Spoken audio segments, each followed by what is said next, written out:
All right, y'all. We're back. We're Black and White Randomz podcast. IT, aka Sky. This is Trish. Alrighty. So it's pretty much a podcast where we talk about a bunch of random things. Yep. World events, sports, popular topics, opinions, viral events. You just never know. Yep. Hell, we might even be talking about the weather. But anywho, we might. Please make sure you guys like, comment, share, subscribe, hit that notification bell, and follow. Depending on the platform. Absolutely. Anyway, moving along. Okay. So our first topic. Okay.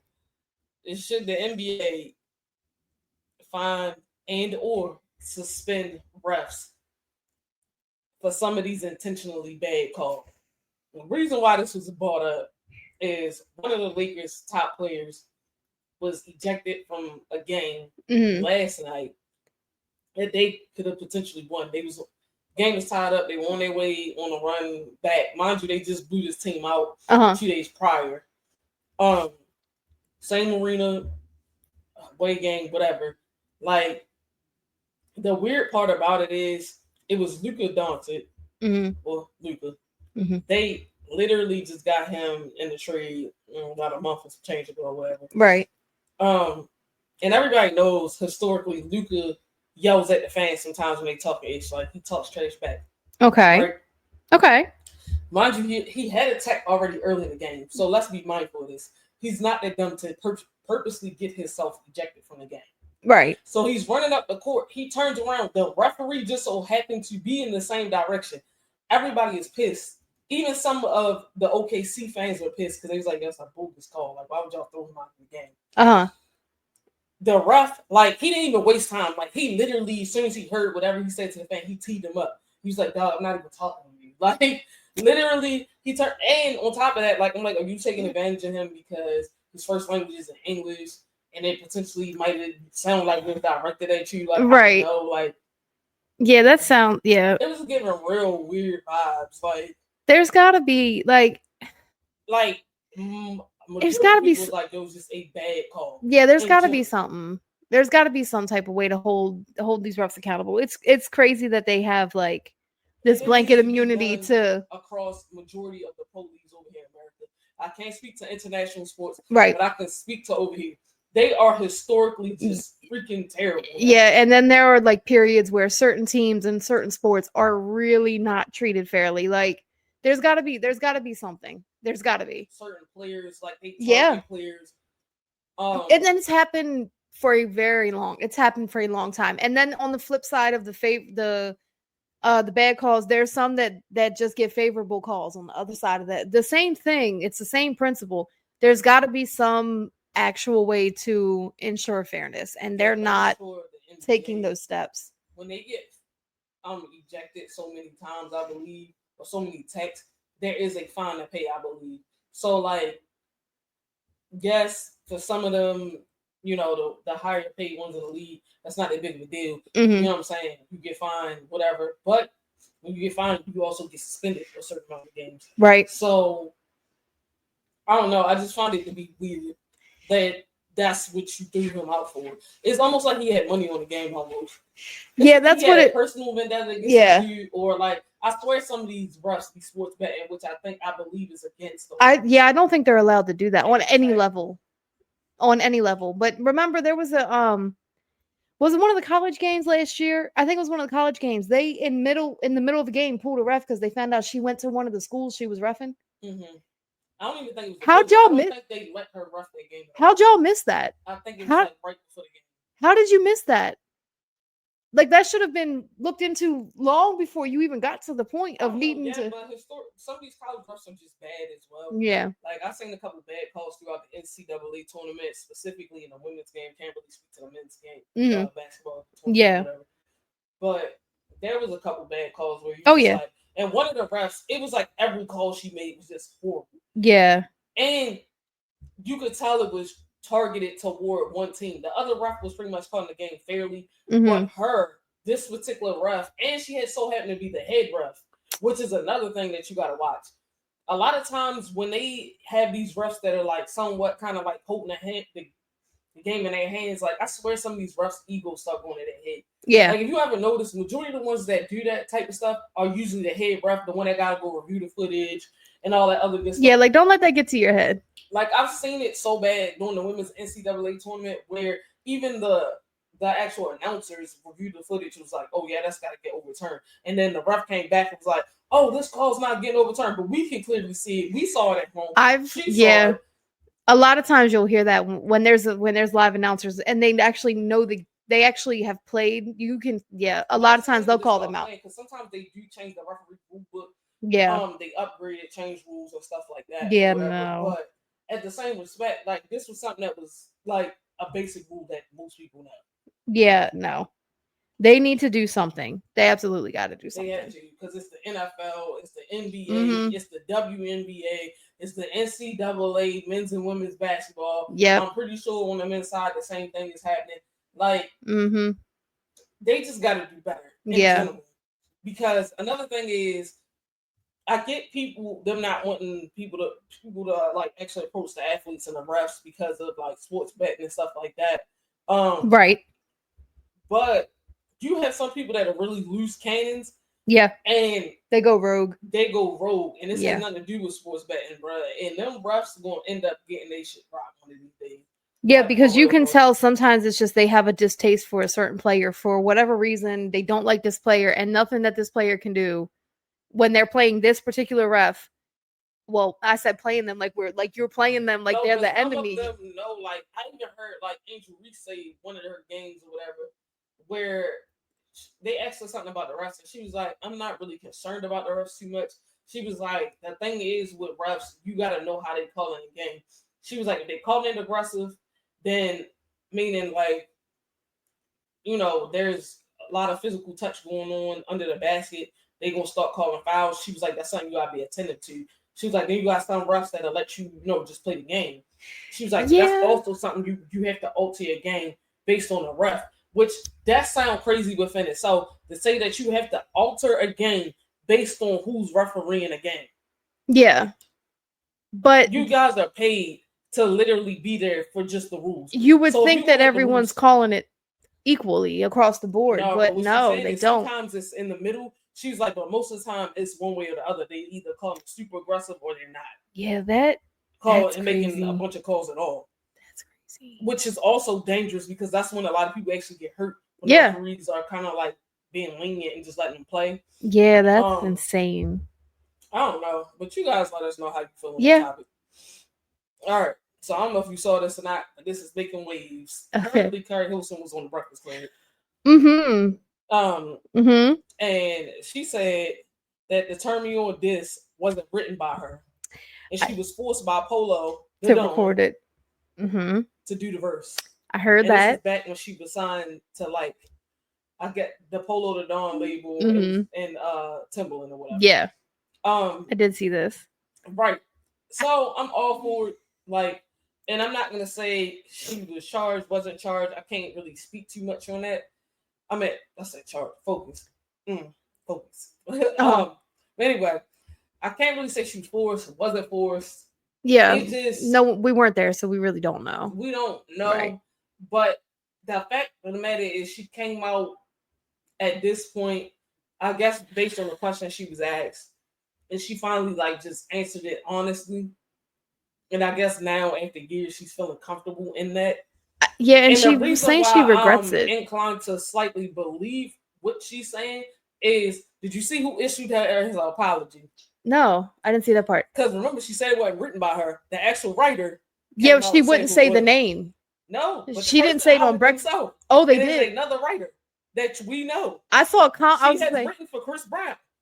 It's so you know who it is. I saw the comments on the Shade Room post, but so that's confirmed. It is confirmed. Oh, okay. It was her. Okay. It was ye. That's I don't know if I would have expected that, but I can't. I get that she regrets it now, and I hear her, but the apology was terrible because they still kind of tried to not put blame on Keri, but she was just I didn't see that. I didn't see the apology. But I didn't see that. I'm gonna have to look it up after we're done. because back then, not thinking about it, because she, in the apology, she even said the song was a hit. Because she writes some I bangers. didn't really think Esther Dean, by the way, because we did not mention who it was, but it was Esther Dean. She writes some bangers now. She does. She's been writing them. Absolutely. The issue is, got a couple of her own. You can see that she was sorry-ish that it kind of hurt Keri's career, but because it was a hit, she kind of ignored it. Yeah, because the profit is still there. Hit, and then she tried to say that Keri co-wrote this song. Keri was like, I didn't co-write nothing on this song. I had versions of the song. Yeah, what she was saying was she wrote her own, and it wasn't that. And she said, my thing is, I would never have believed him when he said it's not going to be released. I wouldn't have, if I were her, I wouldn't have believed him. But also, the thing was, if he didn't release it, he leaked it. That's the thing that we all forgot. That track actually was leaked. So, yeah. And that's back when, leaking was like this. Yeah. Like this thing where people didn't know who was leaking the music. Right. Like we didn't know it was someone on the inside. Obviously. I can imagine at that point, though, think about the album that was like a remix for. Mm-hmm. She was just trying to get out there and make a name, trying to make music. Like, I can imagine the pressure that she felt when that was asked of her to do that. Whether she should have or not, it's done now. It almost started her career, too. Exactly. Like, she couldn't release her album. Right. And that album, I still listen to that. You'll still catch me listening to that. Keri Hilson album was a banger, bro. Yeah. That's her. She's the reason I listen to that album. You know what I'm saying? Yeah, I can only imagine. I'm glad that they only mentioned the fact that Beyonce was dissed on that record, but I feel like Sierra was also dissed on. People in the comments were like, "Y'all could never have told me it was her. It was supposed to be about Beyonce." She was like, and the people were like, "I never would have figured that out." Like, that did not hurt her at all. If anything, they were like, that elevated Keri in the real fans' eyes, because they were like, that was a side of her that like showed us something different. Honestly, for real, the way the flow was in the rap, it kind of reminded me of how Chris Brown be flowing when he rapping. That's what someone else was pointing out in the comments. They were like, before I saw the confirmation that it was Esther, they were like, you could tell if you actually pay attention to the flow that she probably wrote that. Like, if you analyze it and you look at it from the perspective of was that her, you probably could figure out that was her. But I didn't know that that had been confirmed. But it's weird because Esther Dean is actually on that track. Now that I think about it. Yeah, that's... So it's kind of like really weird in a sense. Yeah, I don't know. My thing is, they put that out there knowing that it was going to get picked up because it sounded like a complete diss track. That's why they put that out. I'm glad she spoke about it, though, if it was been bothering her all this time. You can have people that don't believe her from a can of paint. No, of course not. The proof is in the pudding. Right. Yeah. It is what it is. Moving along. Mm-hmm. Uh-oh. Would you date a man with 0 friends? No. Hell no. That's real suspicious. Yeah, not one. Some people are not really like social not butterflies. One friend, though. I'm not saying that you could be a social butterfly, but that is some weird. You ain't got not one friend? That's giving serial killer vibes. Like, right. And quote cat, not one insurgent friend. You don't have one. Go to, and I'm not saying like dudes go to each other confess every. Like, no, not like we do. Feelings, like they'll do like surface level things. Like some of them go deep, but more often than not, as far as we know, with but no, you got to have at least one. You got to bounce business ideas off. Yeah, you got to have somebody. But there's some things that you just can't. Yeah, you got to have at least. You got to have at least one. You do need a deeper relationship with your woman, but you can't just be. Having friends dudes are not just gonna go over there and tell their homeboys they most emotional deepest thoughts. Having a friend, a really good friend outside of your romantic relationship is normal and healthy. It's so healthy. As long as your friend and your partner are respectful. They don't even have to become friends of their own.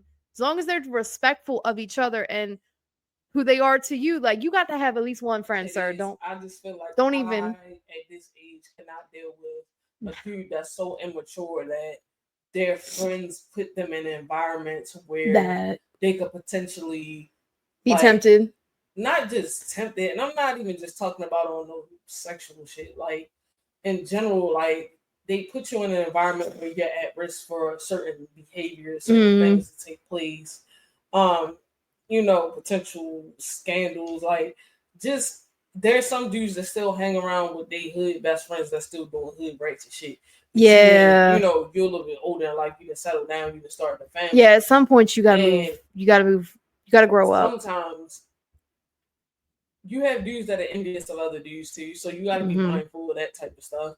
They see you moving a specific way in life, and they want to judge you for and act like because you actually doing the things the way that you're supposed to be doing it, that you're in the wrong, or it's soft, or it's this and it's that. Yeah. And I'm not saying that dudes are pushovers and stuff like that, but it's just weird to me whenever they still hanging out with their dudes that still acting like they 22. Yeah.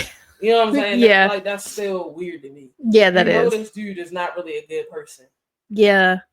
You got to have at least one good friend. I'm not asking you to have a lot. You got to have at least one. Because my thing is I can't.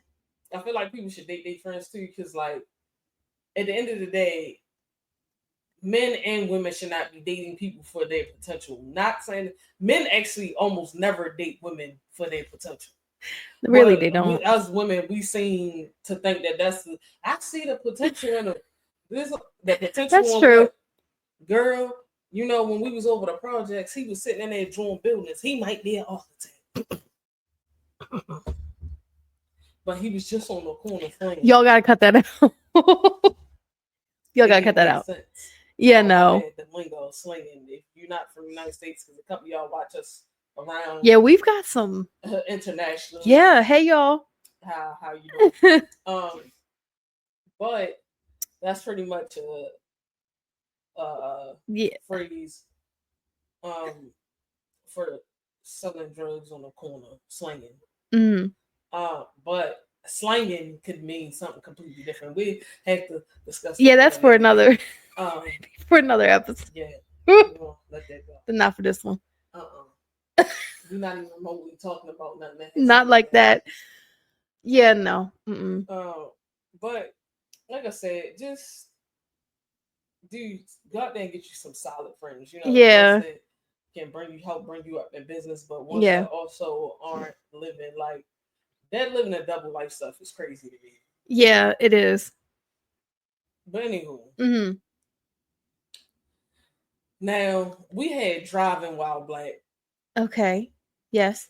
We do. Please leave black people alone while they walking. Why we mess with people for walking while black? No. Because they in your vicinity, in your space. You cutting them off in a grocery store. You acting like you the victim in the situation. But y'all quick to call us the victim when we come to defense of one of our own for potentially getting into a spat with one of y'all kids who started some mess. Now, it might not have ended up the way you wanted it to.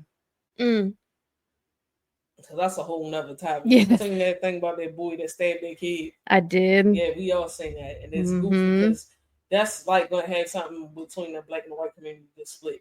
Because they're like, why is he carrying a knife? And I wanted to say, why is y'all kids taking guns to school shooting it up? But y'all didn't call them victimhood. Is black people have victimhood when we say something about one of our own and how kids potentially carry knives, how adults carry them. Why do you have it at track meet? Something that this boy probably carried all the time because this is something that he carried to protect himself. Y'all don't know where he's from. Y'all don't know his environment. Y'all assume. Stop looking at things through one lens and look at it through multiple lenses. Just like we can be quick to say that little Hunter had a mental illness after he just shot up. Got all the excuses in the world for stuff like that. You got Hunter the Burger King after he shot up a church. Yep. Like, y'all gotta stop this nonsense over here in the United States. They can and they have in the past. Like, it is ridiculous. Yeah. It's okay when y'all do it, but it's terrible when we do it. In self-defense. And my thing is this. Once them boys put their hands on him, which they did, he shouldn't have been under their tent. It's track. It was raining. He went under the nearest tent. There's somebody that they tried to say a fact was he wasn't supposed to be at the event. Where did that fact come from? Why? First of all, why? He was on the track team. Was he not a student of the school? Boys wasn't even on the track team. They was on the football team. They just so happened to be at the event. Y'all have absolutely lost y'all marbles. Yeah, y'all stop defending. And in Texas, where he could legally carry a weapon. No, probably not on school premises, but everywhere else he could have one. He could legally have that knife at the age of 16 in Texas. Y'all be making every excuse in the book. Y'all just make up your own rules when it's convenient. Yes. And I'm telling you like what it is. Most black kids are taught, if you get drunk, jumped, grab whatever you can to beat their ass with it. Yeah. And your life is potentially at risk. You talking to somebody that's sitting here now after getting jumped by 15 kids when I was about 14, 15 years old. I was almost 15. Mm-hmm. And I'm literally got stomped out, knocked out, woke up. Like, bruh, like, don't play. And it wasn't even a fault of my own. Mm-hmm. So at the end of the day, like, we are taught to defend ourselves in whatever way we can. Yeah. If there's something near you, pick it up, beat their ass with it. We're from the generation of a fair fight is a fair fight. One-on-one, that's one-on-one, all your friends, your homies, they all stay out of it. By the time that second and third person jump in, right. The minute it becomes unfair, uneven, it's all rules are out the window, because at that point you're fighting for survival. A one-on-one is a one-on-one. You don't bring a weapon, I don't bring a weapon, we just swing in fists. That's a fair fight. The minute it's an unfair fight, you gotta do what you gotta do to make it home. Like, I don't care. Like, that kid, it is what it is. He had to make it home. 10, his parents are millennials, and I guarantee you they pay. Yeah, because we're definitely teaching our kids that. Y'all teach your kids that shit. Okay. Meanwhile, you talking about him having a knife at school, but y'all walking around with guns. Teaching your kids how to shoot AR-15s and shit. There you go. Bullshit. Don't make no damn sense. It's okay when y'all do it. It's not okay when we do it. We know what type of United States we live in. Right. At the end of the day, and I hope his ass walk. I hope he does. Only because y'all are quick to jump on him about having a knife. He shouldn't have had this. He shouldn't have had that. Y'all kids walking around with way worse. Stop it. Yeah. And them kids was known bullies. Mm-hmm. Both of them brothers was known bullies. Y'all saying they couldn't find nothing on that black kid about him being bullied. Nothing. All they had on him was he had a knife at school previously. They didn't have anything aggressive on him. Mm-hmm. He was a top student at his school, a top prospect or whatever going to college for football. Like, y'all couldn't, like, what do y'all get ready to say? Y'all couldn't pull all the thug shit on him. Because, normally... that pisses them off. They can't put that on him. They try to find everything they can find to throw somebody under the bus. Stop. Oh, yeah. Oh, that's always what happens. Anyway, we're moving along. Mm-hmm. Y'all can tell us how y'all feel about it. If y'all feel that the black kid was in the wrong, which I'm not saying that he tried to kill that boy. I'm not saying that We're not saying stabbed that him with the intent to kill him. No. Just because you stab somebody don't mean they gonna die. No. Respectful comments though. We can disagree. That's fine. If you want to argue though and you get nasty, that's you'll be blocked. Anybody absolutely. Anyway, so Travis Hunter claims he can play 100% of the NFL snaps. If you don't remember who Travis Hunter is that guy that played on Oklahoma State? Oklahoma? I forgot. I believe it was Oklahoma. No, Colorado. Colorado State. Colorado State, Deion Sanders is coaching the team. His son's on the team. Recall this. Call Travis Hunter was the dude that went viral because the whole entirety of the internet wanted to prove that this girl was cheating on him after they were engaged. Remember, he was engaged to the chick. It went viral. I think so, yeah. I believe we talked about this way back when it first. Yeah, this was a minute ago, yeah. Probably like November, December, when like the bowl game. In my brain, that's forever ago. But like the internet pretty much stalked him down, harassed him. So the girl, like, I don't know if he's still with her, not with her. They ain't none of my business. Don't really care.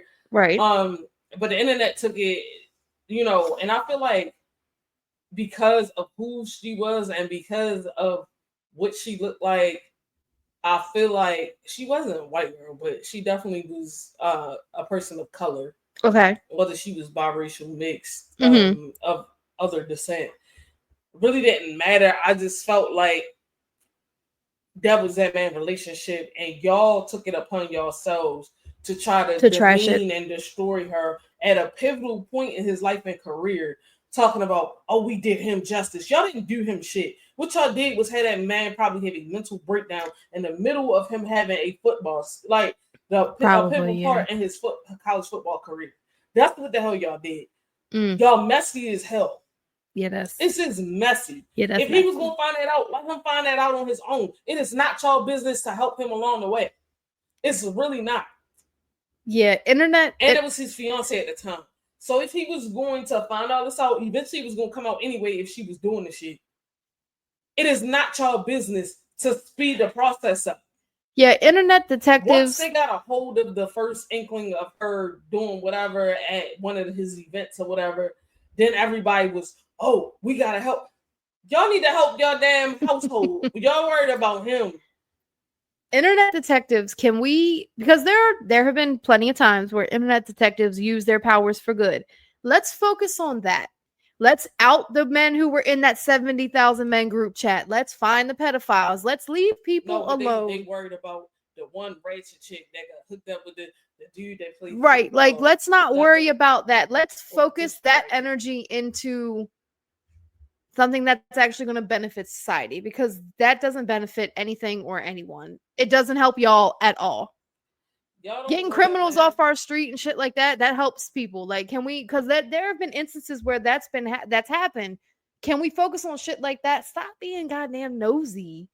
And like dudes felt like they had to be his savior and this, that, and that. Like, it was just y'all doing too much. Like, yo, like, stop. Yeah, stop. No, y'all doing too much. Like, use your powers for good, not for evil. Y'all end up hurting that man more than y'all helped him. Absolutely. And not even saying it that way. That's the cat, y'all, if you hear her.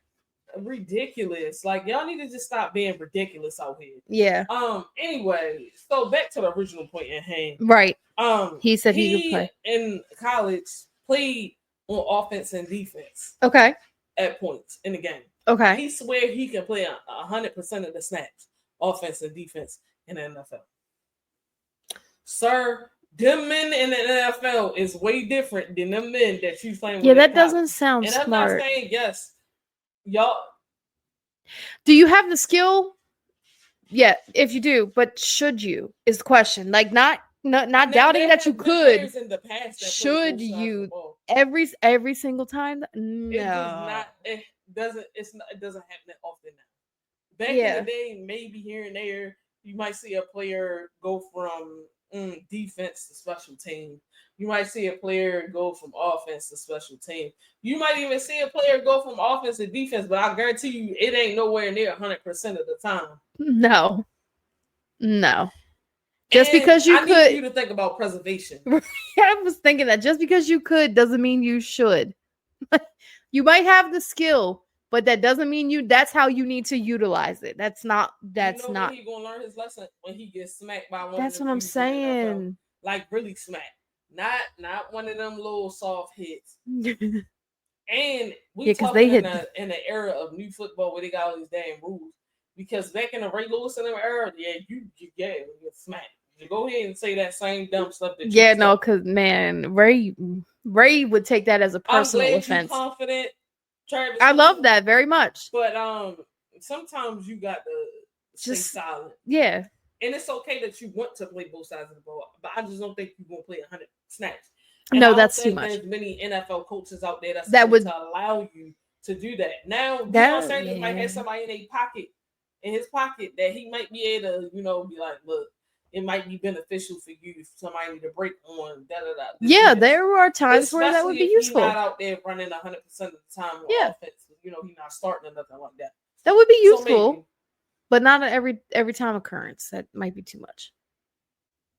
All right, here we go. This is a blanketed statement, and I'm gonna see if you're gonna figure out which direction I'm going with this. Okay. Nice girls aren't spoiled by their men. Nice girls aren't spoiled by their men. And if you want to go the other way with this, the nice dudes finish last statement, it's almost the equivalent. It's literally almost the equivalent.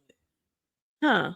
And it's gonna be the way that you see the nice guys finish last is gonna be how you answer this, and it could be right or it could be wrong. Some people have the nice guys finish last thing wrong, and it's not because they're that nice.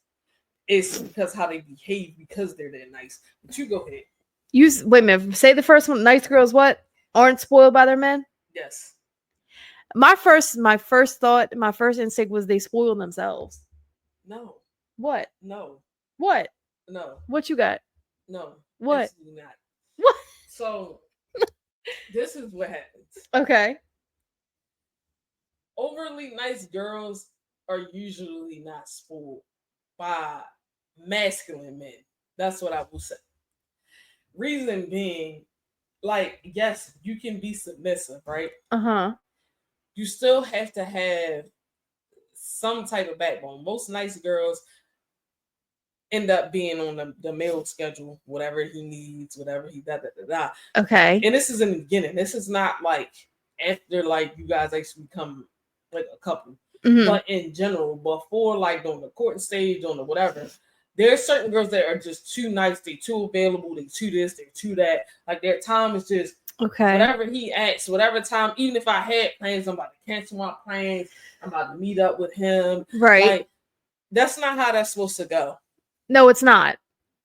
It's not. My thing is, if he really wants you, he gonna make time for the time that you have. Mm.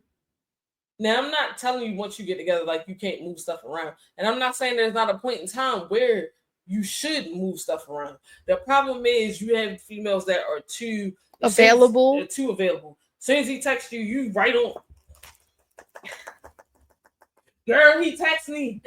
You know, friend is gonna be tripping that you type it sound. But like, it doesn't make sense. So, as soon as he messages you, you on your phone. Yeah. As soon as he asks you to go out, you might have had other plans. Maybe you had something to do that was proactive for you and your career. Maybe you had something to do with your friends. I was gonna say that you had playing with your girls. Maybe you had something to do that was gonna help you develop personally, and you planned it out. And then all of a sudden, oh girl, I gotta cancel because guess what, girl? Gerard want to take me out today. Like, no, like this is not how that works. Like, right. Like, stop being so damn accessible all the time. You the type of chick that he messaged you at 10 o'clock at night. We already know what's going on at 10 o'clock at night. Yeah. You know what he want that time. Not if it's not a continuation of a conversation you've been having for a minute. Because if it's random, that you're accessible at the time of the night, he gonna use you as such, and then guarantee you he's gonna bounce at some point soon in the near future, or you're forever gonna be that time of the night. He know that if he texts, he whatever, you are available. Yeah, not all attention is good attention. No. Yeah, remember that. Not all attention is good attention. But the crazy part is, my reference is nice guys do the same thing. That is true. You get what I'm saying? That's true. They do. So at the end of the day, like it's the same equivalent. Like you want to be available, but you don't want to be too available. Mm-hmm. Yeah, you want to be accommodating, but you don't want to be a pushover. We're not telling dudes to be like assholes. No. But the super overly nice guy, when they get labeled as nice guys, it's because they're always available for everything. They're always willing to help out. She in a crisis, she's in a crunch. He's a vet, like, you get what I'm saying? Someone's only going to treat you the way you let them treat you. If you become a sponge, then that's exactly what you are. You become a mop, that's exactly what that's just, I haven't heard, but my mother used to say that time. I haven't heard that in a long time. He's only going to treat you the way you let him treat you. So if you let him treat you expendable and disposable until he wants you, that's what you'll become. That's exactly. And that's what you'll stay. Yep. No matter how far that relationship goes. All right, so here we go. So we do not have to, as a society, as a people, and I'm not saying I do or I don't, but you do not personally have to agree with transgender adults teaching in schools, right? At all. You do not. You have the right not to agree. Yes. You have the right. Yes. Not to agree. We live in America. We but get to say. But do not have your kid be blatantly disrespectful. No. To them, they are still adults. Yep. Do not care if they are transgender. don't care. And the reason why this is coming up is because there was a transgender male to female on my page, but still look like to meet a male. You could tell they were a male. Okay. They wanted to be treated as such. Okay. And the student just kept telling them like, all right, well, you're not this, you're not this, you're not this, you're not this, you're not this. Okay, that's cool. Mm-hmm. Understood. I would say in this instance, like, I'm pretty sure the teacher just actually called by their name. Okay. They didn't want to be dressed as Mr. and Mrs. nothing. That's not that hard of an ask. It's not. Not at all. Cool. And at the end of the day, whether your child felt he was this, that, whether we knew he was this or that, as we all know, it is what it is. Just address them by their name. It keeps you out of the thick of things. It is what it is. When they come home, they can talk to you about it. Clearly, your household is anti-whatever. But why are they disrespecting an adult? Period. Yeah, no. They're there to get a lesson. They were trying to be taught a lesson, and your child's only focus was that, which means that this is a very large topic within your household. There's an age at which it goes from children noticing things that they haven't noticed before, which maybe is the first couple of years. They notice different skin tones. They notice hair. I remember one kid stopped me one time because they had never seen freckles before. Like, there's an age at which innocent observations become ignorant. If you are hurting your child into the ignorant portion, into the rude portion, you're the problem. Innocent observations are innocent observations. You teach your child in that first moment when they notice something, this is how we handle this. This is what we can say. This is what we're not going to say. This is what's to be discussed at home. You teach your child to be a decent person. Teach them to disrespect adults because they don't want to be called Mr. or Miss or Sir or Ma'am. You are an asshole and you need to stop. Be called by their name. And then now we're from the generation Mr. and Miss, Mr. Mrs. However, I understand the school system going to look like we're not going to confuse the kids as having called you by your name. Whatever. I'm okay with that. Right now, the thing of the matter is, I think the teacher started getting affected by it because it was a reoccurring thing throughout the day. Like, it was one of those, almost like, first of all, children can bully teachers. They can. Just because they're adults does not mean anything. At the end of the day, like, your child is specifically targeting this person. Yeah. And it's just your child. This is the only child in the class. So this makes it look even wilder that is going on, which means that this is definitely a topic in your household. Right. This child is overhearing some things that they shouldn't even. Yeah.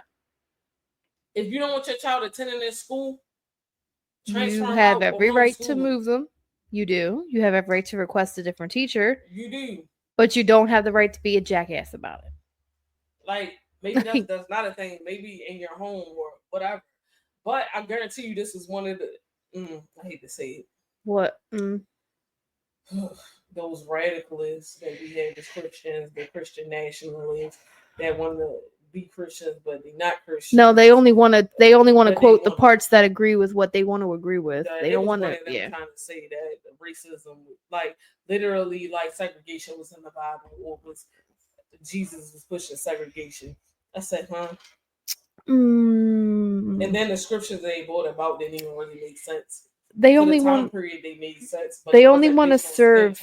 It was based on religious study, and acts of, like, the way these people were living their lives, because some of them were pagans. So these would have been separated. It had nothing to do with their skin tone. Yeah, no. Y'all gotta stop it. Yeah. It's not hard to be decent people and to teach your children to be decent people. I really don't understand teaching hatred. I don't. It's like, bro, you don't have to agree with it. If that's something that your household does not agree with, that's against your religious beliefs, take them out. Right. That's okay for you to put them somewhere else. Not be a jackass about that. That's fine. But when it crosses, like, I will never I'm never going to teach my child to disrespect an adult because they say something I don't agree with. She will respect the adult, even if it's not something I like or agree with. We can talk about that later. No, because my thing is, what if that adult wasn't all the way wrapped too tight, or this was the one day that they came to school, or like my mother would have said, the elevator ain't reaching the top floor, and it's not clicking on all cylinders. They not recognizing that this is a room full of children or something like that. Like at the end of the day, these teachers are human. Yeah. They dealing with your ratchet child that you barely want to deal that with. you don't want to deal with. Hence the reason y'all are mad about spring break. Shut up. It is what it is. Yeah. But either way, let us know how you guys felt about this topic below. Speaking of which, I get it. Like, certain countries that might listen to us, that might be a sensitive topic, but we still want to hear from you just to see like what your take on it is. Yeah, we just don't want people letting their kids be mean and nasty and rude. That's really what we're saying. Don't let your kid be that kid. That's all. All right. Well, like, comment, share, subscribe, come back and see us. hit that notification bell. We'll see you guys next time. Bye. Peace.